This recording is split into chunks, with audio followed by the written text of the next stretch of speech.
영과 진리로 주일 예배를 하나님께 드리시겠습니다.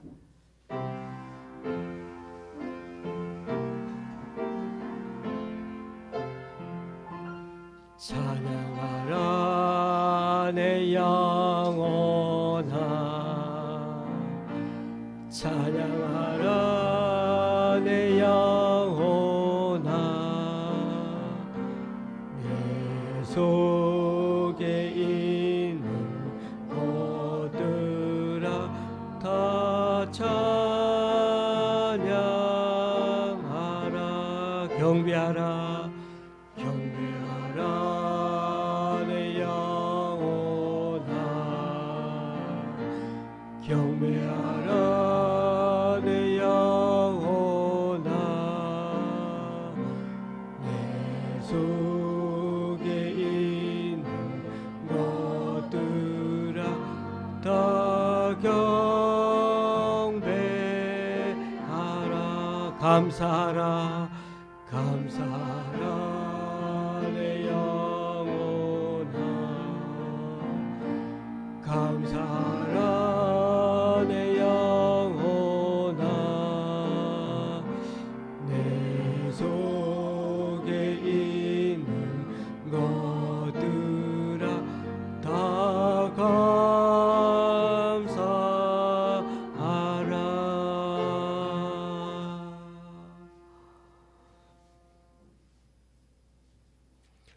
여호와여, 주는 나의 방패시요 나의 영광이시요 나의 머리를 드시는 자이시니이다. 내가 나의 목소리로 여호와께 부르짖으니 그의 성산에서 응답하시는도다. 구원한 여호와께 있사오니 주의 복을 주의 백성에게 내리소서. 아멘. 사도신경으로 주님께 신앙 고백을 올려드립니다. 전능하사 천지를 만드신 하나님 아버지를 내가 믿사오며 그 외아들 우리 주 예수 그리스도를 믿사오니 이는 성령으로 잉태하사 동정녀 마리아에게 나시고 본디오 빌라도에게 고난을 받으사 십자가에 못 박혀 죽으시고 장사한 지 사흘 만에 죽은 자 가운데서 다시 살아나시며 하늘에 오르사 전능하신 하나님 우편에 앉아 계시다가 저리로서 산자와 죽은 자를 심판하러 오시리라. 성령을 믿사오며 거룩한 공회와 성도가 서로 교통하는 것과 죄를 사하여 주시는 것과 몸이 다시 사는 것과 영원히 사는 것을 믿사옵나이다. 아멘. 자리에 앉으셔서 찬송 6장 찬양하시겠습니다.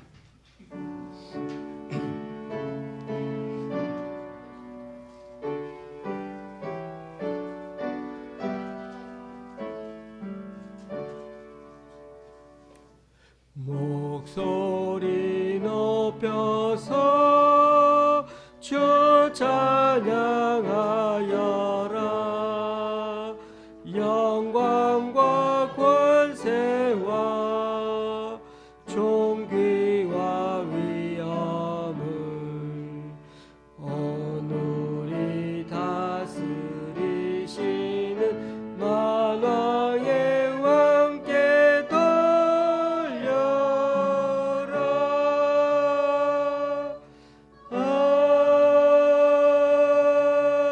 아멘. 교동문 69번을 다 함께 한 목소리로 교독하시겠습니다. 교동문 69번입니다.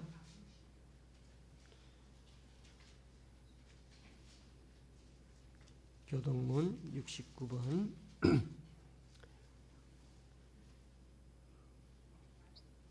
교독합니다. 너희는 눈을 들어 누가 이 모든 것을 창조하였나 보라. 주께서는 수여대로 만상을 이끌어내시고 그들의 모든 이름을 부르시나니 그의 크가 크고 그의 능력이 강함으로 하나도 빠짐이 없느니라.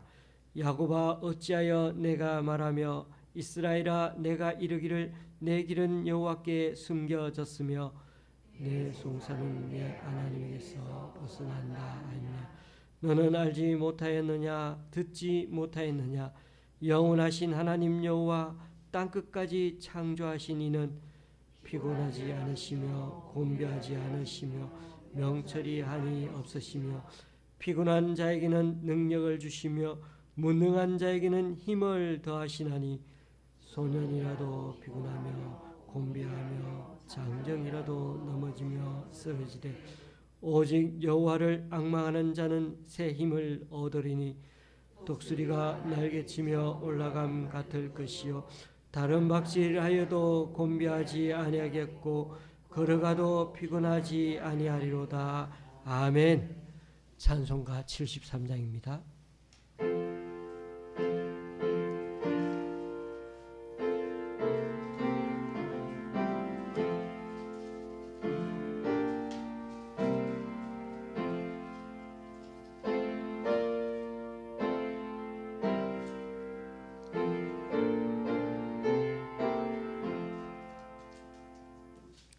내 눈을 들어 두루 살피니 사나이라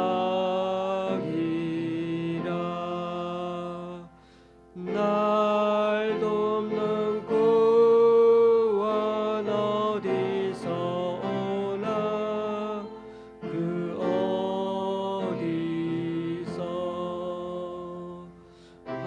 하늘과 땅을 지은 여호와 날 도와주심 확실하도다.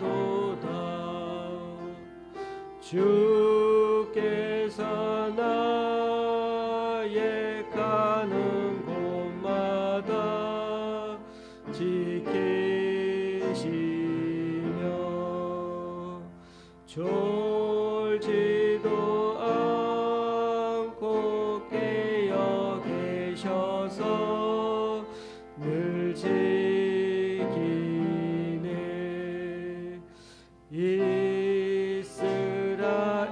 이스라엘을 지키시느니 쉬지도 않고 살펴주시네. 여호와 나의 보호자시니 늘 지키며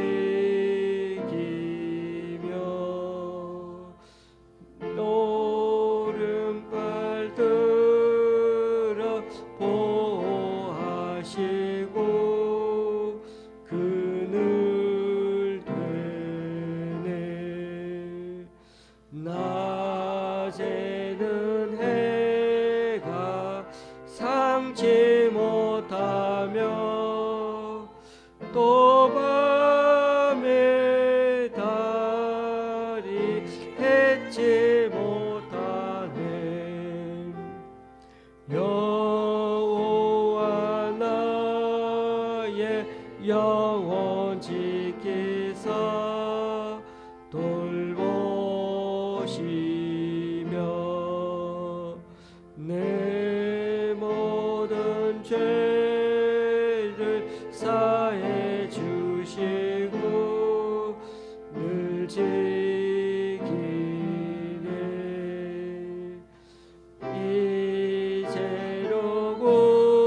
이제로부터 영원 무궁히 주 나의 주를 지켜주시리. 아멘.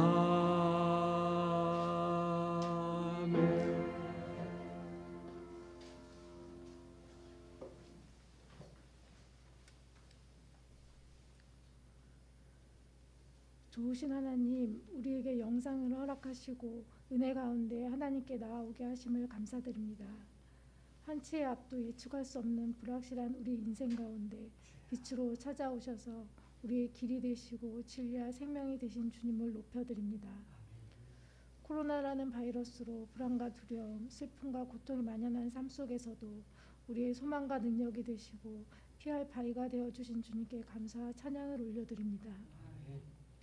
주님, 저희가 하나님 앞에 얼마나 연약하고 공고한 사람인지 잊지 않고 날마다 주님의 도움이 필요한 존재임을 우리의 심장에 새김으로 아버지의 도우심을 날마다 간구하는 삶을 살아가게 하옵소서. 세상의 것들로 채워진 우리의 마음을 비워 하나님의 뜻을 구하게 하시고 자신의 가장 귀한 것을 드려 예수님을 섬겼던 마리아처럼 우리도 하나님께 온전한 헌신을 통해 충성된 청지기로서의 삶을 살아가게 하옵소서. 주님, 오늘의 나라를 긍휼히 여겨주시기 원합니다. 희망이 보이지 않는 이 세대 가운데 하나님께서 역사하셔서 이정자들의 마음을 돌이켜주시고 3월에 치르게 될 대선 위에도 주님 함께하여 주셔서 책임감 있고 국민의 안위를 생각하고 실천하는 지도자가 세워지게 하옵소서. 대통령을 선출하는 국민 한 사람 한 사람에게도 지혜의 눈을 열어주셔서 올바른 지도자를 선택할 수 있는 안목을 허락하여 주옵소서. 그리하여 이 땅에 하나님의 정의가 살아나게 하시고 어지럽고 혼탁한 시국 가운데 역사하시는 하나님을 볼 수 있기를 소망합니다. 협력하여 선을 이루시는 주님, 이 모든 과정을 통해 이 나라가 성숙하게 하시고 정치인들이 변화되게 하시고 주님의 뜻이 세워지게 하여 주옵소서.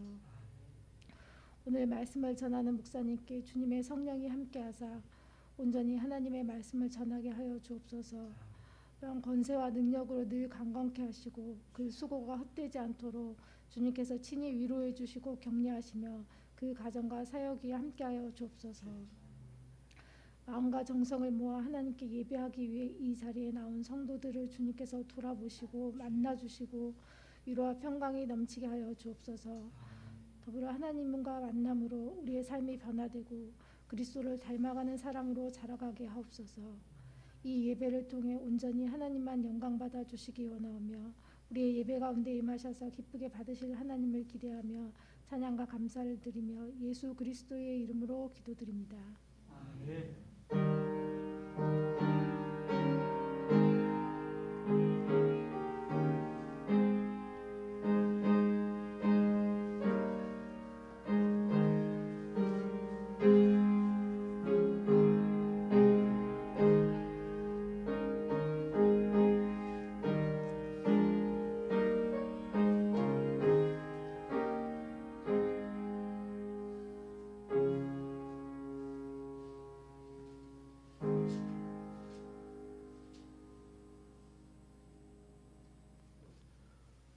오늘 우리에게 주시는 하나님의 말씀은 시편 74편 18절에서 23절까지입니다. 시편 74편 18절에서 23절입니다. 제가 가지고 있는 구약 성경은 856쪽입니다.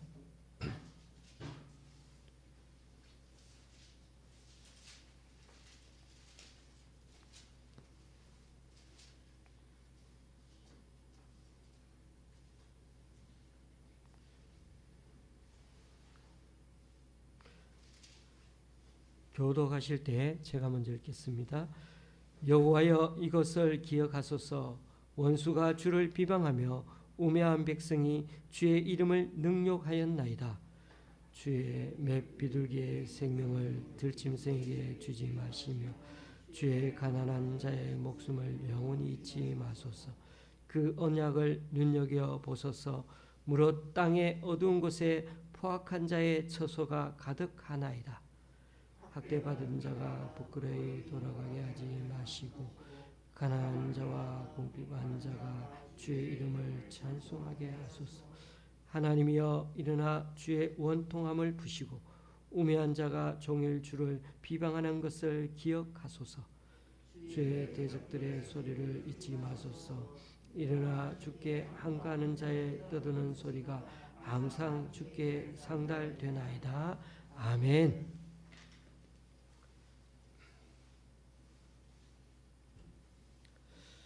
얼마 전에 제가 강원도에 갔을 때 그 마을에 꽤 큰 교회가 있었는데 실제로는 교인이 별로 많지는 않은 것 같았습니다. 우리나라는 서울, 경기 지역에 그렇게 인구 절반 이상이 몰려 있기 때문에 그 외 지방 도시나 시골 지역은 점점 인구가 줄어들고 있는 게 사실입니다. 원래 그 교회도 그렇게 교인들이 어느 정도 있었지만은 그렇게 아마 다른 이런 서울 지역이나 도심 지역으로 나가서 줄어들었던 것이 아닌가 생각이 듭니다. 그래서 시골엔 설립된 100년이 넘은 교회들인데도 큰 건물에 비해서 좌석은 많이 비어 있고 연령층도 나이 드신 어르신들 중심의 교회가 되어가고 있습니다. 유럽은 더하지요. 수백 년 전에 예술적인 미를 가미해서 교회 건축들을 했는데 관광객은 여전히 많아도 실제로 주일에 예배 드리는 사람은 별로 없는 게 가슴 아픈 일이지만 냉정한 현실입니다. 오늘 본문의 시는 유다 백성들이 바벨론의 포로로 잡혀간 지 제법 시간이 지난 후에 지은 시로 추측이 됩니다. 처음에는 나라가 망하고 성전이 무너지는 과정에서 그들이 정신을 차릴 새도 없이 바벨론에 다 포로로 잡혀갔습니다. 그런데 어느 정도 시간이 지난 후에 과거 예루살렘 영광과 바벨론에서 포로 생활하는 모습을 그렇게 비교해 보니까 너무나도 과거의 그 성전의 영광이 그립고 지금 이 포로된 모습은 결코 그들의 정상적인 모습이 아니란 걸 깨닫게 되었습니다. 특히 그들이 바벨론 포로에서 예루살렘으로 돌아와서는 선지자의 격려와 스룹바벨의 지도하에 성전을 또한 재건하지 않았습니까? 그런데도 그들은 새로 세워진 성전을 보며 너무나도 통곡하기 시작했습니다. 물론 감격해서 그러기도 하지만은 끄이끄이 울기 시작했다는 것입니다. 지금 성전의 모습이 과거 그 솔로몬 성전의 그 영광과는 비교하기조차 어려울 정도로 너무나 초라해서 울었을 것입니다. 성전 규모만이 아니라 과거 예루살렘이 진짜 부흥되었을 때의 모습이 뼈에 사무칠 정도로 그리워서 그랬을 것입니다. 그럼에도 본문에 나오는 시인의 기도가 너무나 애절합니다. 이제 모든 게 다 끝나서 너무나 허망해서 원망스킨 그런 모습으로 애절하고 하나님께 매달리는 게 아니라 눈앞에 예루살렘의 멸망이 결코 모든 것의 끝이 아님을 알고 있기에 하나님께 다시 간구하고 있다는 것이 다릅니다. 지금이야말로 자신들을 연단시키는 과정이고 언젠가는 물론 시간이 꽤 많이 흘러가지만은 다시 회복하게 해주실 거라는 그 믿음이 있기에 그래도 끝까지 주님을 붙들려 하고 있다는 것입니다. 저는 오늘 이 관점에서 다시금 주님의 말씀을 우리가 함께 들여다보기를 원합니다. 한국교회도 이제 점점 쇠퇴해 간다. 시들시들해졌어.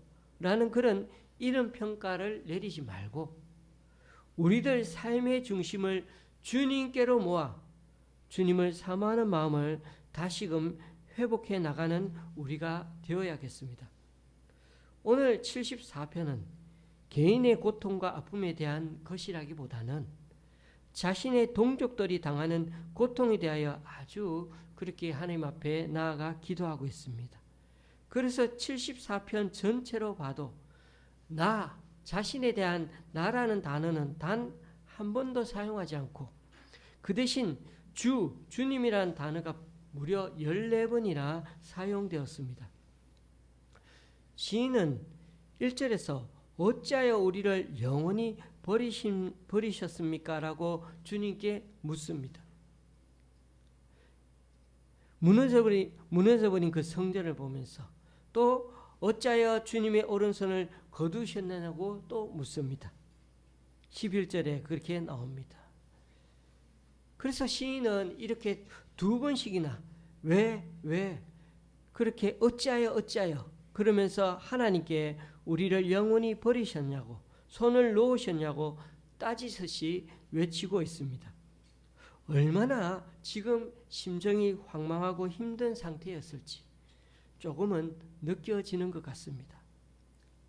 5절에서 8절 사이에 보면 도끼로 사정없이 나무들을 베는 것처럼 감히 하나님의 성소를 부수고 불사르면서 하나님 계신 곳을 더럽혔다고 그렇게 여기 시편의 시인은 분노하고 있습니다. 그런 점에서 시인은 자신의 집이 불타는 것보다도 성전이 활활 불타서 다 없어지는 것을 더 괴로워하고 자신이 비방당하는 것보다도 하나님이 비방당하는 것을 더 못 견뎌하고 있습니다. 그런데 유대인들은 이 시인의 슬픔처럼 하나님의 성전이 무너진 것에 대해 모두 다 한마음으로 가슴 아파하고 있습니다. 그러나 이 예루살렘이 어떻게 해서 철저히 폐허가 되었는지 그 원인 분석을 하지 않는다면 앞으로도 이런 대형 사고는, 엄청난 일은 계속 주변에 일어나게 될 것입니다. 이번에 광주에서 무너진 아파트 붕괴 사고를 생각해 보십시오. 기계나 시설 및 안전조치에 분명히 사고 위험이 있었는데도 미련하게 놔두다가 결국 순식간에 허물어진 것입니다. 그러므로 우리 인생에 이런 크나큰 문제가 발생했을 때는 이 시편 기자처럼 반드시 두 가지를 되물어 보아야 합니다. 어찌하여 이런 일이 생겼습니까? 또 이제는 어찌해야겠습니까? 고난을 당하면서 그 이유를 알아야 하지 않겠습니까? 또 이 어려움을 극복하려면 우리가 무엇을 해야 하는지도 알아야 하지 않겠습니까? 왜냐하면 말입니다. 하나님은 당신의 백성을 징계하긴 하시지만은 영원히 버리지는 않으시기 때문입니다. 그리고 또 물음이 생깁니다. 왜 하나님이 영원히 버리지 않으실 거라는 걸 확신할 수 있을까요? 왜냐하면 이 고난과 어려움은 원수를 향해서 내리는 하나님의 심판과는 다르기 때문입니다.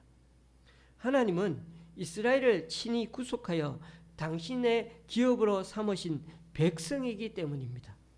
그러니까 하나님의 백성에게는 하나님이 아무리 심하게 때린다 할지라도 그것은 징계에 매이지 진노의 심판이 아니기 때문입니다. 그러므로 교우님들, 지금 우리가 인생의 어려움을 겪고 있는 중에 있습니까? 아무리 혹독한 환난일지라도 우리 주님의 자녀인 이상 하나님이 우리를 당신의 자녀로 여기고 다루는 그 사랑의 매라는 것을 잊지 마시기 바랍니다. 그래서 말입니다. 우리가 지금 당하고 있는 고난에 대한 그 해답은 아직도 못 찾았다고 해도 괜찮습니다. 그러나 교우님들, 고난에 대한 해석은 있어야 삽니다. 지금 겪고 있는 그 고난을 하나님의 주권하에 주어진 거라는 걸 알아야 한다는 것입니다. 지금 시련이 아무리 혹독해도 주님 안에서 내가 누구인지는 절대 잊지 말아야 한다는 것입니다. 그래야 환난 가운데서 견뎌낼 수가 있는 것입니다. 시편 기자는 허무하게 무너진 성전을 생각하며 그냥 하염없이 울기만 한 것이 아닙니다. 옛적부터 구원자 되시는 그 하나님을 기억해내면서 하나님이야말로 얼마나 신실하신지를 노래합니다. 12절에서 17절까지 말씀이 바로 하나님의 위대한 구원을 노래하고 있는 것입니다. 이스라엘 백성들에게 있어서 가장 놀라운 하나님의 구원에 대한 체험, 그 샘플은 무엇일까요? 바로 출애굽의 체험입니다. 하나님은 바로의 앞제에서 자기 백성을 건지시고 가로막고 있는 그 바다를 가르시면서 추격해오는 바로의 군대를 다 수장시켜 버렸습니다. 또 광야에 물을 내시며 강물을 마르게 하여 건너게 하셨습니다. 그리고 16절에서는 하나님의 그 자연 만물을 통치하는 능력에 대해서도 노래하고 있습니다. 이 출애굽 체험은 단순히 과거의 그 어느 시점의 한 사건으로 끝나는 게 아닙니다. 이스라엘 백성들이 언제든지 순수한 믿음으로 돌아오기만 하면 똑같은 방식은 아닐지라도 하나님의 구원의 능력은 반드시 나타나게 되어 있다는 그 약속의 말씀이라는 것입니다. 비록 시인이 지금 파괴된 성전 앞에 서 있다 해도 괜찮습니다. 이제는 성전보다 크신 하나님을 바라볼 수 있기 때문이죠. 그리고 성전이 무너진 자리, 그 자리에서 이제는 주님의 임재를 구합니다. 왜냐하면 성전의 부재가 하나님의 부재를 의미하는 것은 아니기 때문입니다. 성전이 무너졌다고 하나님이 안 계신 것은 아닌 것입니다. 아무리 절망의 폐허 가운데 있어도 주님만 바라본다면 희망의 싹은 돋아납니다. 어떤 면에서는 헛된 희망이 다 사라져봐야 진짜 희망을 찾게 됩니다. 혹 우리가 아직도 주님만을 갈망하며 찾지 않는 것은 여전히 기댈 곳이 너무 많기 때문은 아닌지 모르겠습니다. 그러니 지금 성전이 무너진 것은 하나님이 무능하셔서 결코 그런 것이 아닙니다. 그렇기 때문에 시인은 가장 암울하고 처참한 이 상황에서도 유일한 희망이 딱 하나, 즉 오직 하나님께만 있다고 믿고 있는 것입니다. 이처럼 시인은 과거 하나님의 역사를 기억해내니까 그 하나님의 역사가 미래에 대한 분명한 확신을 갖게 해 준 것입니다. 이런 시인의 고백이 더욱더 우리 마음에 와 닿는 것은 이 시를 평안할 때에 쓴 것이 아니고 이스라엘이 철저하게 파괴되던 때 기록했다는 것입니다. 교우님들, 안 그렇습니까? 사람이 평안할 때는, 아무 문제가 없을 때는 누구나 하나님을 찬양할 수 있습니다. 이처럼 진정한 신앙은 고난 속에서 비로소 빛을 발하는 법입니다. 따라서 고난 가운데 있다고 하나님에 대한 신앙까지 흔들려서는 안 됩니다. 이것은 오늘 우리들에게도 마찬가지입니다. 지금 여기까지 인도해 주신 그 하나님을 인정하고 베푸신 그 은총을 기억하며 감사드리게 될 때, 그런 과거에 대한 구체적 감사 표현이 결국 미래에 대한 희망과 돌파구로 자리하게 될 것입니다.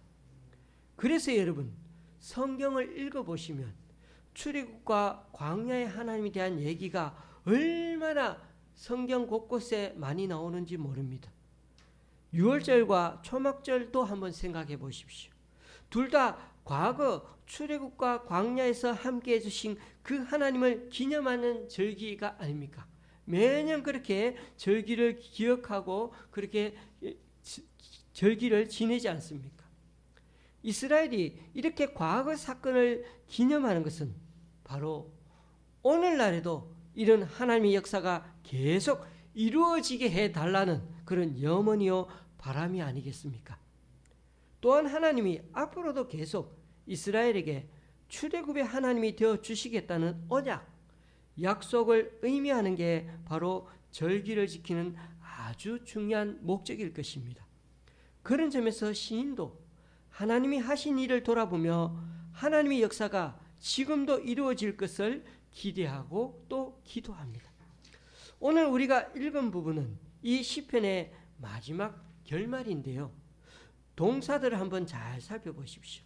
기억해 달라는 말과 잊지 말아 달라는 말이 좀 많이 나오지 않습니까? 18절 이것을 기억하소서, 19절 영원히 잊지 마소서, 22절 비방하는 것을 기억하소서, 23절 소리를 잊지 마소서. 이처럼 시인은 기도의 끝부분에서 하나님께 기억해 주시고 잊지 마시기를 반복하여 기도하고 있습니다.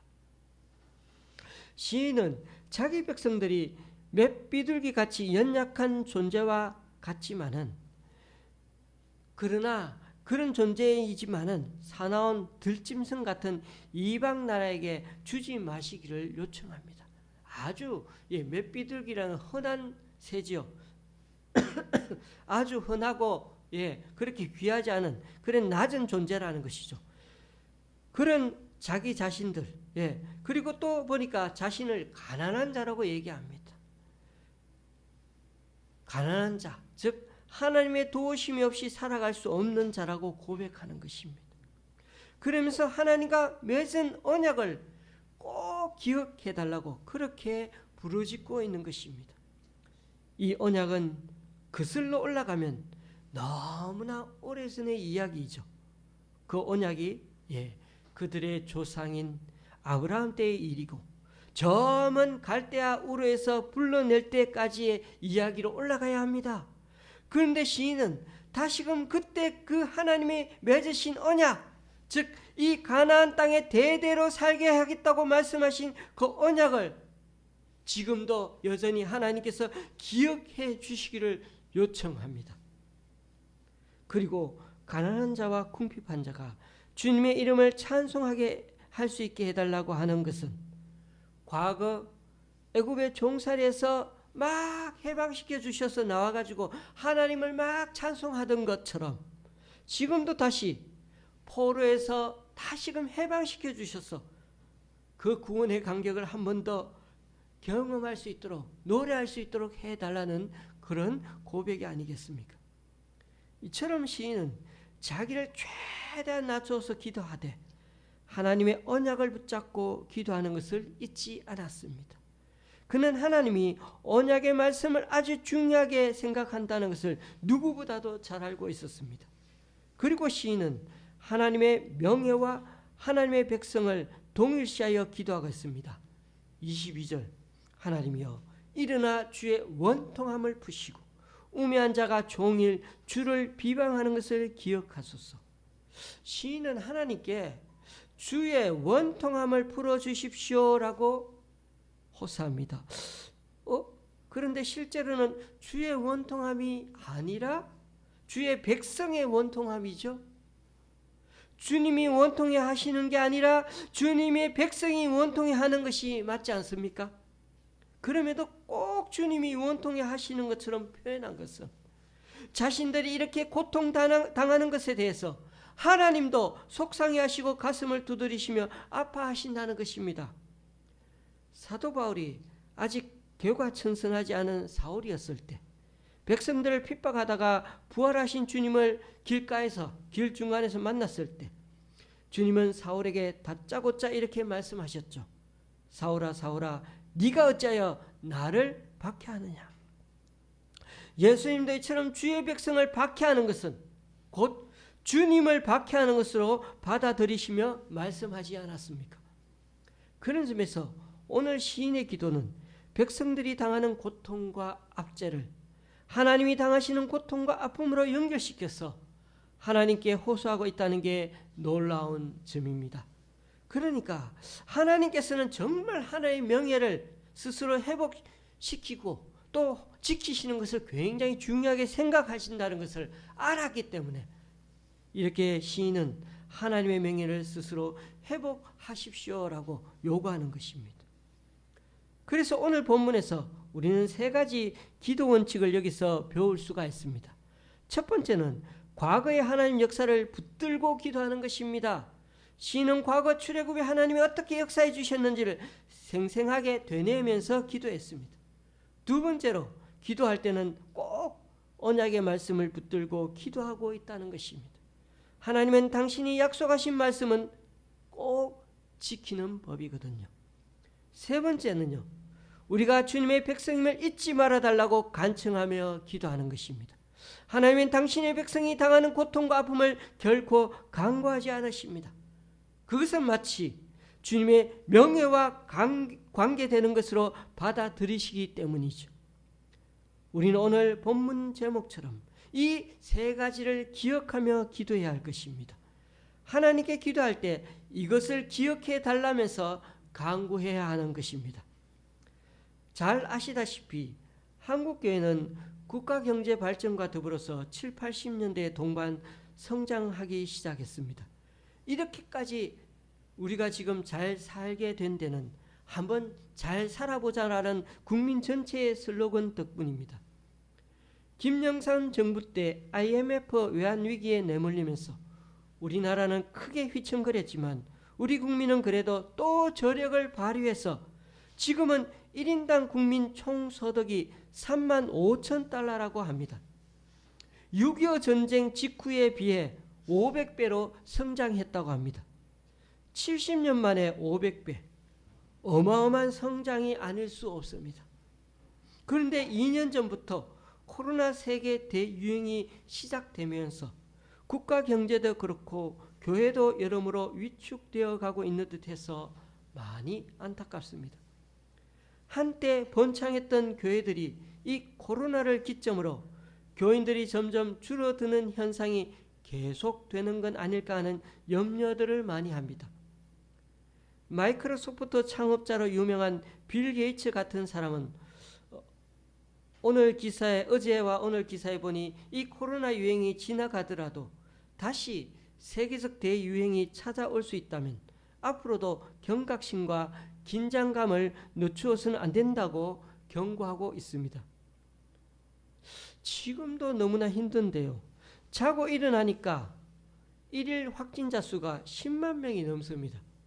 지난주 이맘때 제가 5만 명이라고 말씀드렸는데 유독 우리나라는 아직 지나간 게 아닌 모양입니다.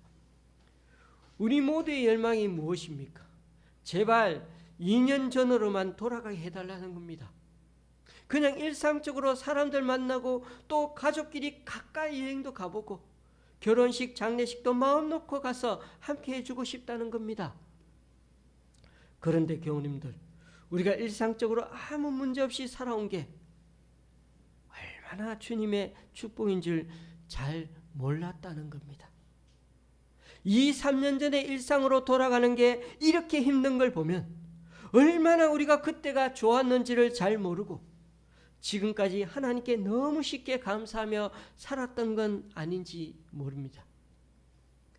크게 한번 아파봐야 건강을 소중하게 여기는 것처럼 시인도 나라를 잃고 백성들이 포로로 잡혀가고 민족의 정체성인 성전이 무너져 버리니까 그제야 지금까지의 일상이 얼마나 소중한 것들인 것이었는지를 하나님 앞에 부르짖으며 회상하고 있는 것입니다. 그렇지만 오늘 시인은 눈앞에 예루살렘이 멸망했다고 해서 그냥 좌절하고 끝내버리지는 않았습니다. 예루살렘의 멸망이 모든 것의 끝이 아님을 알기에 하나님께 간구하고 있는 것입니다. 지금 이 순간이 자신들을 연단시키는 과정이고 언젠가는 다시 회복하게 해주실 거란 믿음이 있기에 끝까지 주님을 붙들고 있는 것입니다. 그러므로 우리가 당연하게 누리는 것들이 모두 하나님의 은혜의 통치로 말미암는 것임을 기억합시다.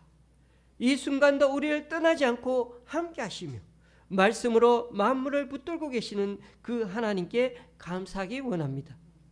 이스라엘이 구약의 출애굽 하나님을 절대 잊지 않고 기억하고 있듯이 우리 또한 과거 우리 생에 함께 하신 그 능력 많은 시절의 도우심을 잊지 말고 하나님을 향해 나아가야겠습니다.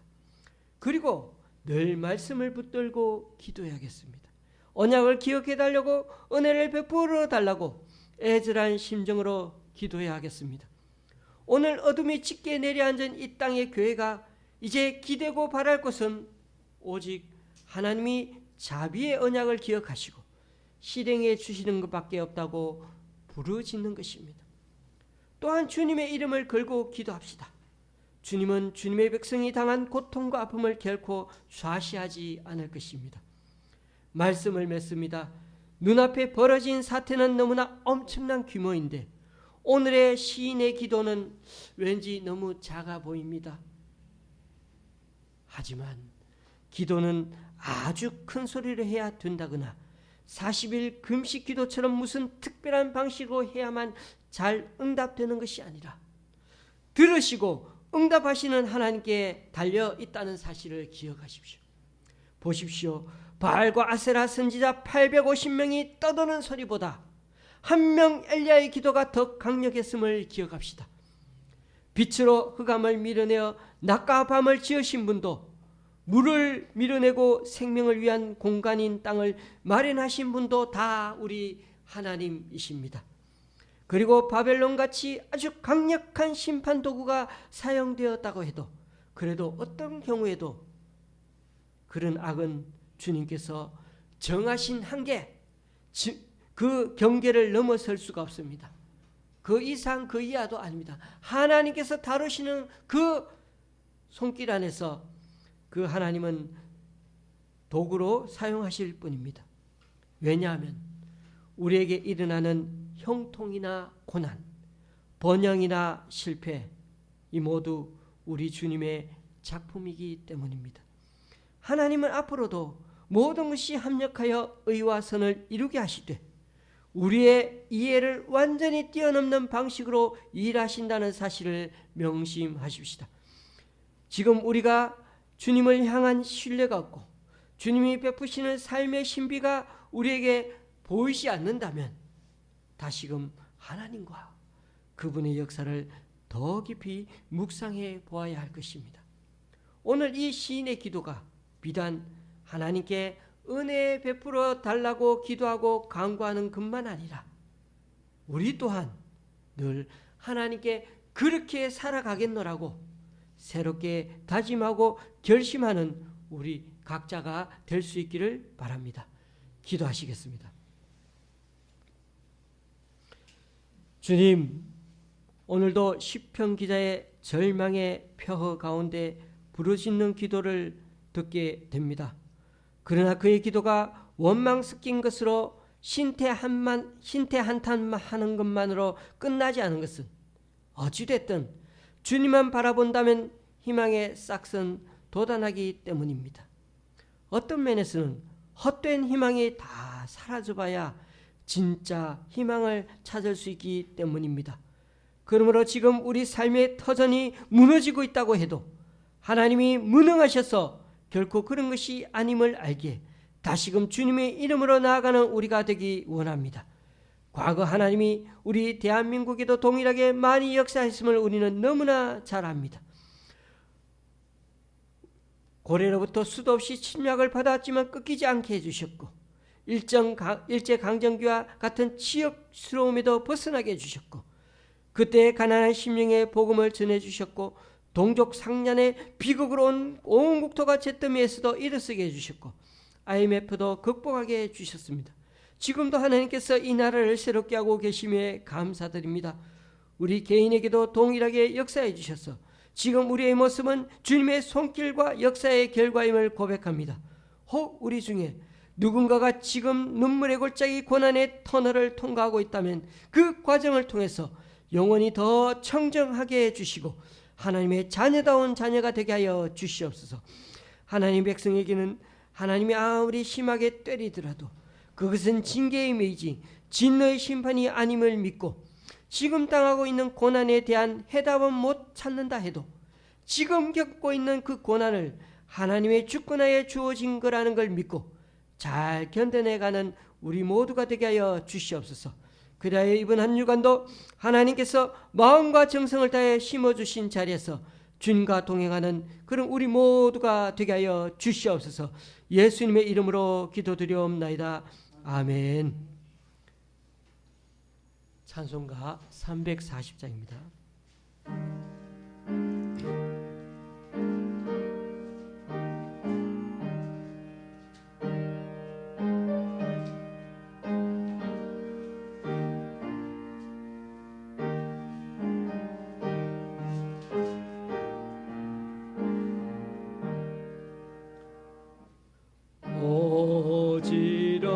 어지러운 세상 중에 기쁜 소리 들리네.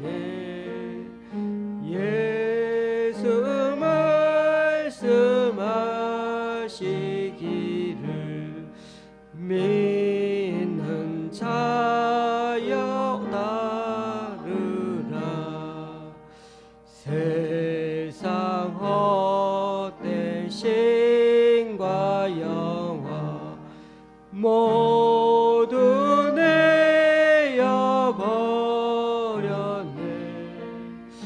예수 제니하신 말씀 날 돋게 여겨라.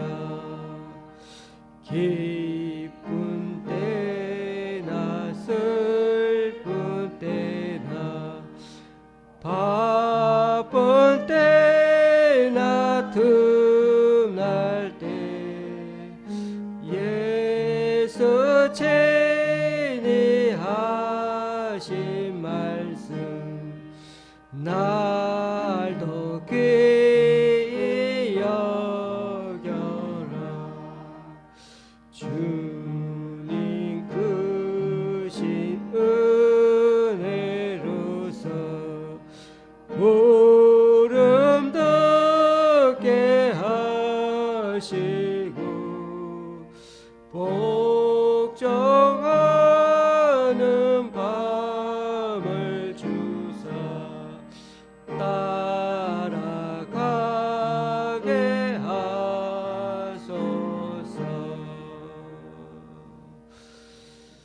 아멘. 다 같이 일어나셔서 하나님께 예물을 봉헌하시겠습니다.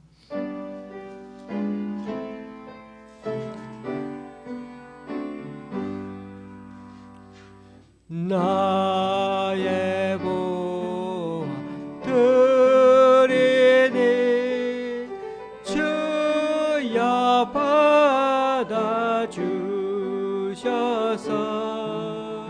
하늘나라 위하여 주 뜻대로 쓰소서.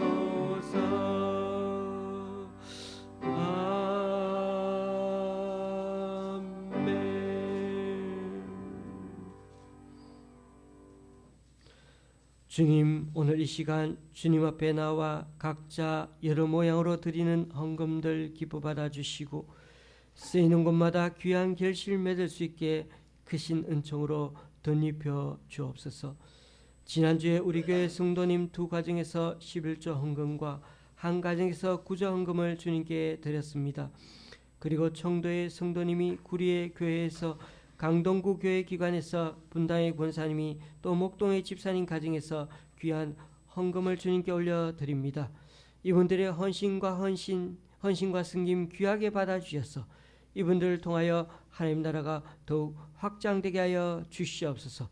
오늘도 주님의 말씀을 들으면서 우리의 과거의 출애굽과 같은 하나님의 도우심의 체험이 단순히 과거의 한 사건으로 끝나는 것이 아니라 하나님께 언제든지 순수한 믿음으로 돌아가기만 하면 하나님의 구원의 능력은 여전히 이 땅 가운데서도 나타나게 되어 있다는 하나님의 약속임을 믿고 앞으로도 우리의 모든 상황보다 크신 그 하나님을 어떠한 상황에서도 하나님을 찾고 믿음으로 말미암아 정한 때에 하나님께서 역사해 주심을 믿고 담대하게 믿음으로 살아내는 우리 모두가 되게 하여 주시옵소서. 오늘 시편의 시인처럼 과거에 우리에게 다가오시고 역사하시던 그 하나님이 오늘 우리의 삶 속에서 여전히 함께 하시고 또 우리의 시선을 맞추며 살아갈 때 늘 동행하여 주시옵소서. 예수님의 이름으로 봉헌기도 드립니다. 아멘. 앞뒤 좌우로 우리 반갑게 인사 나누시겠습니다.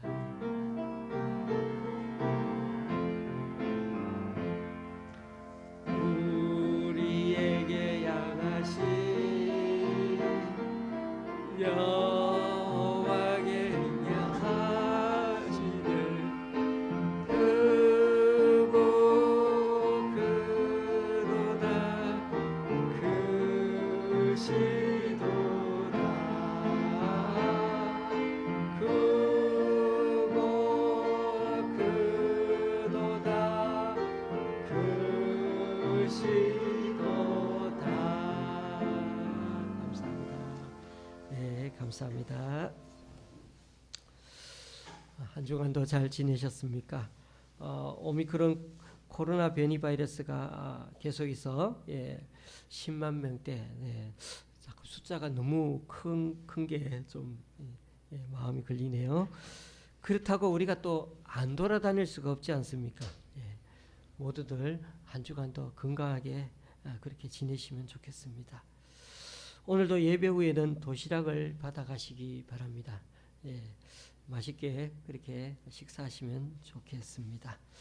한 주간에도 주님 안에서 강건한 그런 우리 가족들, 지체들이 되었으면 좋겠습니다. 찬송가 53장입니다.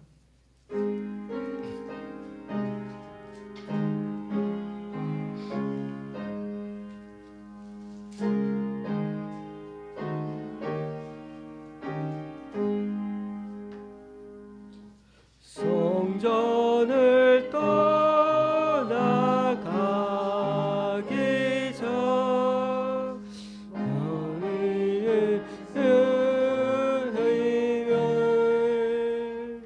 주께서 함께 계시고 복 내려 주소서. 흙으로 돌아가는 길 주 동행하시고 내 모든 온의 심사를 다 지켜주소서.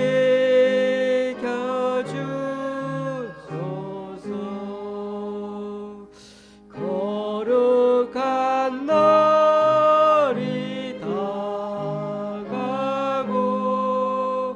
저녁이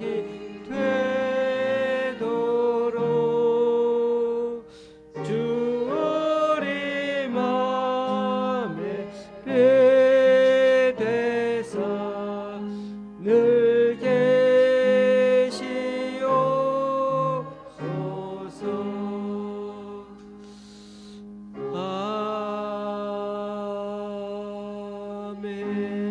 아멘. 우리 주 예수 그리스도의 은혜와 하나님 아버지의 크신 사랑과 성령님의 교통 교제케 하심이 성전 파괴라는 참혹한 현실 앞에서도 목 놓아 울기만 하지 않고 과거 출애굽의 하나님께 감사하며 언약을 다시금 기억해 달라며 주님의 백성을 주님의 이름으로 지켜달라며 기도하던 그 시편의 시인처럼 한국교회도 이제 점점 쇠퇴해 간다고 이런 평가를 내리지 말고 과거의 순수한 신앙과 믿음으로 돌아오기만 하면 하나님의 구원의 능력은 나타나게 되어 있음을 믿고 850명의 이방 선지자의 부르짖음보다도 한 명의 엘리야 선지자의 기도가 더 강렬했음을 알고 올 한 해도 주님의 은혜 베풀어 달라고 계속해서 간구하며 살기를 원하는 여기 우리 좋은 시학교의 성도님들과 이 시간 함께 예배하러 온 모든 분들 위해 이번 주 어머님 추모 일주기를 맞는 우리 홍재인 집사님 가정 위에 또 각자 여러 사정으로 이 시간 교회에 나오지 못하는 성도님 위해 이제부터 영원히 함께 하시기를 간절히 축원하옵나이다. 아멘.